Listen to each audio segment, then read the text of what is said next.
Hello, my dear friend. Welcome back to another episode of the Curious Neuron podcast. My name is Cindy Hovington and I am your host. I am a mom of three from Montreal, Canada, and I have a Ph.D. in neuroscience. My goal through Curious Neuron is to help you become more self-aware and to learn emotion regulation skills so that you can know when you feel triggered with your child and learn how to speak to yourself in a way that calms yourself. It decreases the emotional or the emotions around that moment and helps everybody feel more calm and connected. And I'm doing this by sharing the science with you. Today's a solo episode. And if you are a parent that follows, positive parenting, any type of parenting, conscious parenting, but mostly the term positive parenting, then this episode is for you. I had a moment when I had this sort of aha moment and realization of why so many parents are struggling and are feeling stressed. I shared, I think many months ago now, that there was a study that had come out that parents that follow positive parenting are more stressed, and a lot of it has to do with emotional suppression. So we're going to dig into that today, and I'm going to share the moment that I had where I realized why, like what's the connection between all of this. And so I'm really excited to share all of this with you.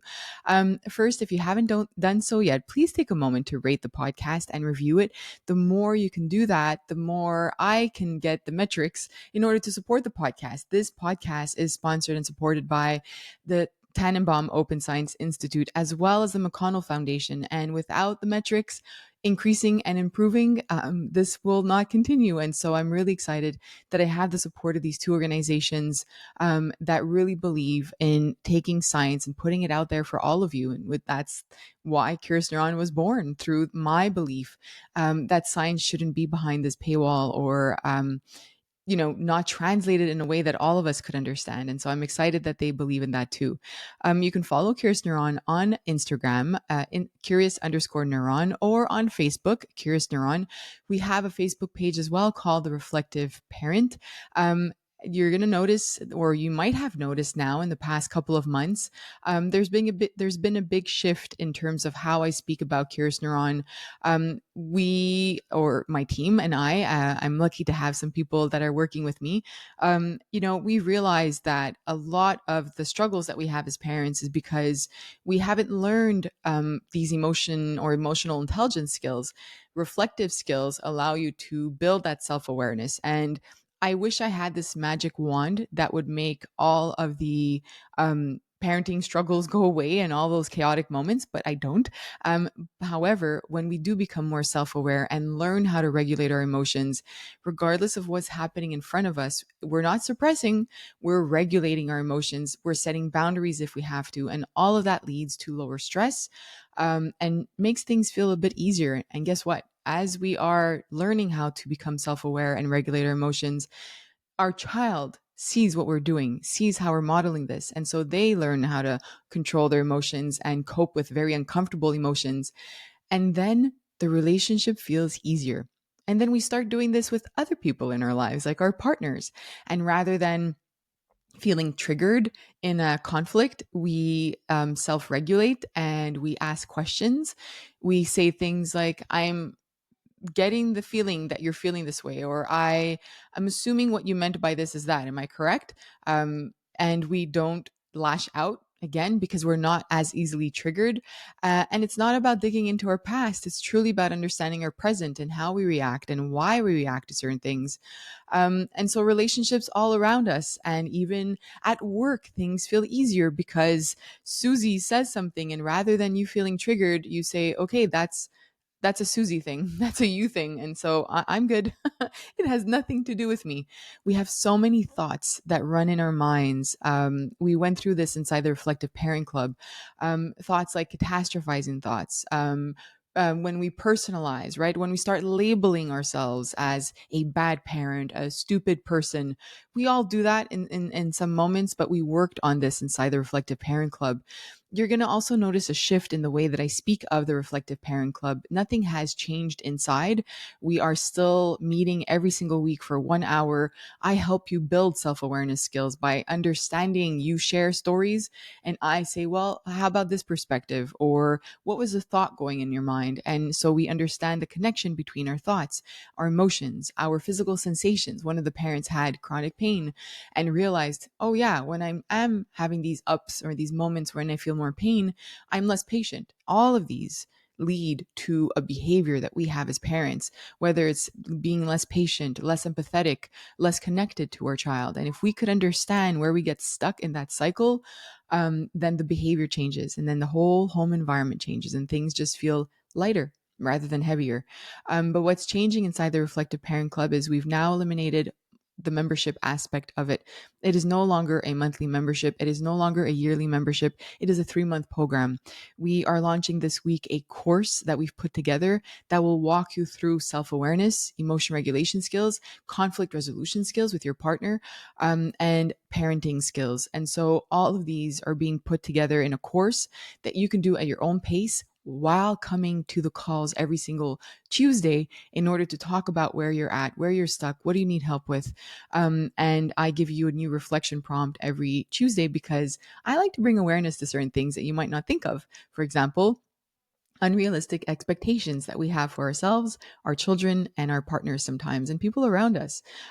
So we are having a blast inside the club, and I hope you can join us. The link is in the show notes. You can join the Reflective Parent Club. I've left the sale from Cyber Monday or Black Friday, whatever one. I've left it. It's still there. So for 3 months, rather than $79, it is still 50 something dollars. And it's just I'm leaving it there for a while because I want parents to see what it looks like inside the club, and you get a week free to come and see what it looks like. All right. So, like I said, so I had a few conversations. I mean, this summer I had 100 conversations with parents. And what was interesting is that many parents spoke about this idea of hypereducation. It's not a term, I just made it up. But this idea of as soon as they become parents, they know they're becoming a parent, they jump into so many books, parenting books. How do I do it? What do I say to my child? How to be the best parent that I could be? And I think I've posted about this or shared this at some point. I think we need to come back to intuition. I think that as parents, it's great to educate ourselves. And a big part, 80% of what Curious Neuron is education, science based education, high quality education on curiousneuron.com and here through the podcast and the guests that I bring. But then there has to be a part where you sort of let go and you figure it out on your own. And the figuring out on your own is almost like being a scientist. You're collecting data about yourself and you're collecting data about your child. And the more you can understand yourself and understand patterns and understand your child and their patterns, the more you can know, okay, I need to try this. Is this going to work? You try it. It didn't work. Let me try something else. And I think that the parents that I was speaking with this summer, it's just that you see all the posts sometimes online, and everybody talks about positive parenting, conscious parenting, responsive parenting. I've heard many different kinds, and they all have, I'm not trying to say they're not great, but I think that the problem is that we've misunderstood these types of parentings as a society, and the pendulum has swung a little bit too far towards nurturing our child's needs and being there for them. As a society, I know because of the parents I speak with, we've forgotten to take care of ourselves as parents, that our needs matter to the point that we feel so guilty for asking for a moment to go take a walk. We have needs, and those don't go away. And so taking time to say, what do I need right now? And right now I need a moment. I need to ask my partner. I need to tap out. Or right now I need, I don't know, I need to ask somebody for help. I need to call a parent or an in-law and ask them to come here so I can go do groceries in peace. There was a parent that I was speaking with last week, and she was saying that she got some time over the holidays to run some errands on her own. And she said, I felt really bad, but it felt nice not to have to attend to anyone's needs. And I don't think there's anything wrong with that. I think taking the time to notice that is self-care, and taking the time to step out and say, I'm going to be a better parent because I will be able to better manage my emotions when I come back is fine. It's okay.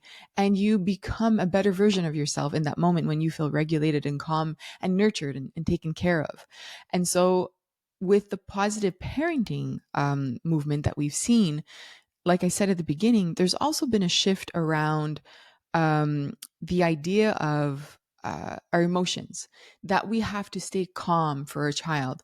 There's truth in that. We are in a sense staying calm and regulated, but it doesn't mean that that's going to happen all the time. If we're hungry, if it's that 4 or 5 o'clock hour and we're hungry and we just came back from work and our kids are hungry and they're whining and they're complaining and we just want to get things done and eat, and then they're not even happy with what we made for dinner, obviously they're going to trigger something in us and we might lash out and feel bad about it after.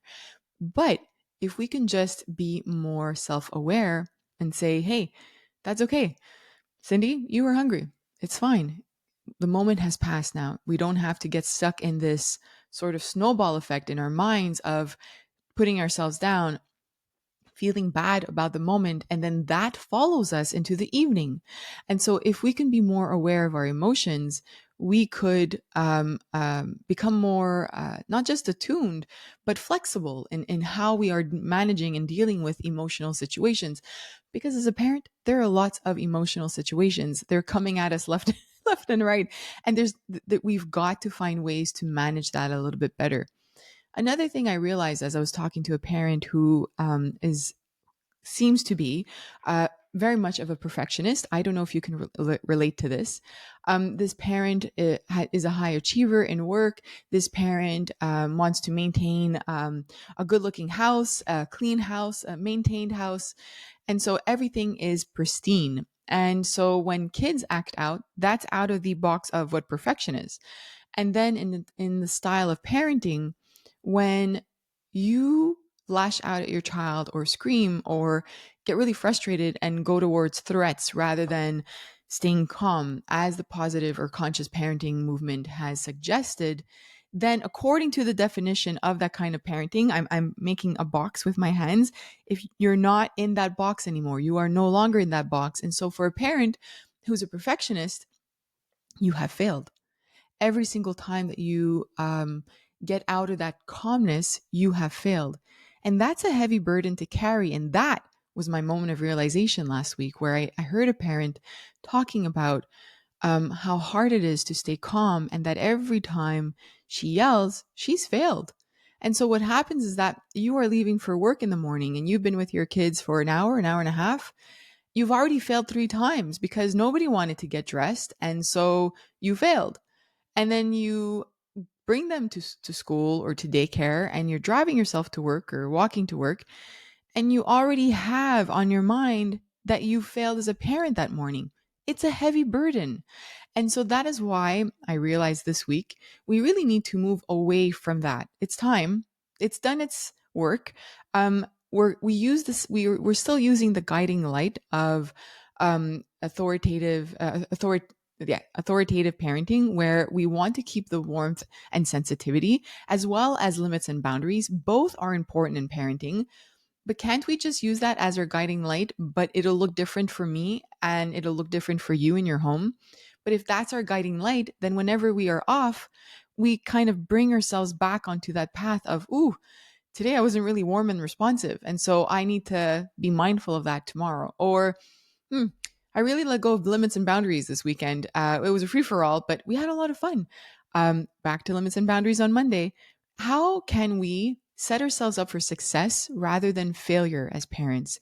And I think that if we can do that as parents, I think the burden and the heaviness of sticking to a type of parenting would be lifted.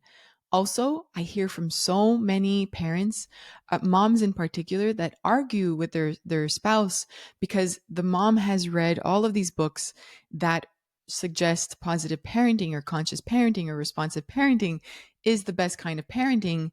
And so anything outside of that box, which I'm drawing with my fingers, is considered bad parenting. And so when your partner has their own version that might be a little bit more authoritarian without the disrespect, shaming, or neglect or abuse, no hitting, as long as it doesn't veer towards that, then that parent has failed. If they raise their voice at their child, they failed according to the definition, right, that we might have set for ourselves. If they give a consequence, they failed according to that type of parenting. What about if we're just trying to figure out what works best? What about if the mindset that we have as a parent is, okay, I tried timeouts, it's not working. Let's move on to the next. I've tried, I don't know, disciplining my child in this way where I threaten them. They're still doing it. It didn't work. Let's move on to the next. How do I balance the boundary and the warmth? Well, I've been giving a lot of limits and boundaries and consequences, but maybe I'm not validating my child's emotions very well. And so let me try doing that with the consequence. Hey, I see a difference. I don't know. Whatever will work out for your house and your family. But if we can have this sort of mindset that allows us to test things out and not see everything as a failure, I think just that in itself will alleviate so much stress on our shoulders, such a heaviness of constant failure that we will be able to become attuned, dig into what feels best and what feels right for us as families, as parents. And just to go back to one more thing, the emotion part, this is another moment that was a second part of this big moment that I had this week. The emotion part, that warmth and sensitivity that I have been speaking about for years now. The warmth and sensitivity is a really important part. It's a new part that our parents did not know. There was no mention of warmth and sensitivity towards a child's needs, to the point that I've received so many messages, during the past few years, where parents, moms and dads have reached out to me and said, you talk about warmth and sensitivity, but what does this mean? What does this sound like? What does this look like? And that was my moment this week where I realized with this particular parent who was always seeing herself as failing, especially when it came to being calm, she would fail, or showing up for her child's emotional needs. She was never raised in an environment where her emotional needs were responded to or met with warmth and sensitivity. And so, if you, like me, are like the many parents that didn't grow up in this environment, what's happening now is we are parents and we are being told to show up with warmth and sensitivity towards our child's emotional needs. We have no idea what it looks like. No idea. Some of us might have experienced it, but many of us have not. And so now, in addition to failing because we are lashing out because we never learned how to regulate our emotions, we have not developed self awareness of our triggers. Now, as parents, we are also failing at this positive parenting, conscious parenting, responsive parenting, whatever it is, because we don't know how to show up for our child. We don't know what that looks like. And for some of us, it becomes uncomfortable. And so we just see it as constant failure, especially for somebody who's very much of a perfectionist. This is really hard. And I want you to be mindful this week. So I want you to step back this week. And I'm going to give you the same activity I gave this private client because I think that there's space for all of us to do this kind of work. And if you want to do more of this work, now that the Reflective Parent Club is a 3-month program, I would not make it anything less. If you were to join for 2 weeks, 1 month, even a month and a half or 2 months, I know that it is not enough time to see a change in behavior, a change in habits, and a change in noticing patterns. It takes much more time than that, which is why I've made it a 3-month program. So this particular client, the reflection prompt and thought activity that I gave her was define what perfect parenting is for you, or define your version of parenting. And so what was listed were these 15 or 20 moments of perfection, creating perfect moments for my child, making sure I'm always calm for them, not yelling at them or not being so mean to them in moments when I'm tired. Then once you've written this down, so this should be your perfect moment. That should be like the left column. The right column is what is good enough? What is good enough? Because if your perfect idea of parenting is not yelling at your child, is good enough the 80-20 rule, which it should be, by the way, is good enough saying, well, I'm going to do my best, but I'm going to show myself self compassion in moments when I'm tired, or I had a really stressful day, or we had a really chaotic evening and I'm exhausted and I just need to take a break. All right. Is it going to be okay the next day when my child wants to do something and I'm too tired? I'm like, no, not today, but maybe tomorrow. Right. Or am I going to feel guilty that I said no? I think that if we could become more compassionate and more self aware, we're going to catch these moments and realize that it's not always perfect. And that's part of parenting. But what is your definition of good enough? I want you to see it on paper. I had done this a few months ago with our parents inside the Reflective Parent Club, where it was, it was about tasks, right? And the sort of schedule that we put for ourselves on weekends. And we want to clean the entire house, meal prep, and do all the activities with our kids, and have connection time, and go to soccer, and and you see the list goes on, right? However, what I wanted parents to reflect on is what's a good enough weekend? Where's the downtime? What do you need? What do your kids need? What is there too much of? And so we're doing the same thing in terms of our parenting style now. I want you to take the week to notice moments when you are hard on yourself because of the parenting style you are choosing to follow. And if this definition that you've placed or this box that you've created, that is the parenting style that you are following, if that is leading to more stress and feelings of failure and more pressure on yourself, then this is the week, my friend. This is the week that we step out and we say, hey, okay, Cindy, you can follow this kind of parenting, but you've placed too many boundaries and restrictions on yourself, and you need a little bit more freedom.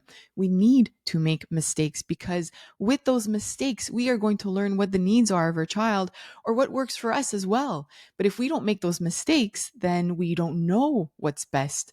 And so we need to allow ourselves to make mistakes, and then we have to catch ourselves in those mistakes. And when we catch ourselves, then we start collecting a little bit of data. Okay, I did this with my child. I yelled at bedtime. It didn't work, but I was tired. And so I think I need to, I don't know, take 10 minutes right before bedtime to unwind. Maybe not scrolling, maybe something more nurturing to yourself. Maybe it's taking a moment to sip that hot tea and chilling with your kids instead of putting certain pressures on yourself. Maybe rather than doing the dishes, it's sitting on the couch and playing Uno with your kids for 10, 15 minutes. In our home, the number one game is Monopoly Deal. It's the card game of Monopoly, and it's fast and it's really fun. And we play as a family and it's easy. My 5-year-old doesn't read, but there are images on it. So he could remember what some images are and what they mean. And we play together and it's really fun. So we have different ways of connecting and disconnecting from everything else that's going on, because sometimes we know, okay, we need to go to bed. But if I push it just 10 minutes in order to connect with my child, I know that's what they need today. I could be strict on the boundary of the bedtime, or I can take the time to connect. I need to connect with them and they need to connect with me. And so this is the kind of parenting I'm hoping that I could um, kind of bring awareness to in the next year in 2025. I call it reflective parenting, where it's just literally the skills of pausing and reflecting. And if we can do that as a society and as parents, I think that we could make parenting a little bit easier. I hope you are part of the Curious Neuron newsletter. If not, you can also download a freebie from me in the show notes. It's a reflective parent kit, your starter kit. What does that look like? What do I want to bring awareness to? What reflection prompts can you start with? Get the freebie and see if that aligns with you and your kind of parenting. And take the time this week again to write down what is your idea of perfect parenting, and then what is the good enough. I hope you all have a beautiful and wonderful week.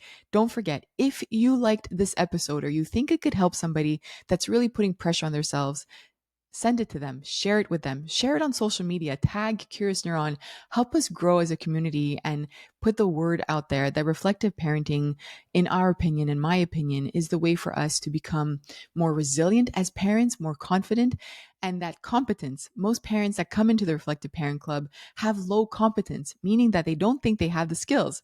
That, my friend, is a story for another time. I'm going to talk about that because it's another reason why I think we have to move away from this idea of positive parenting and just think about building the right skills, which is again why I built the Reflective Parent Club. Thank you so much for being here. I hope again that you have a beautiful and wonderful week. I will see you next Monday. Bye.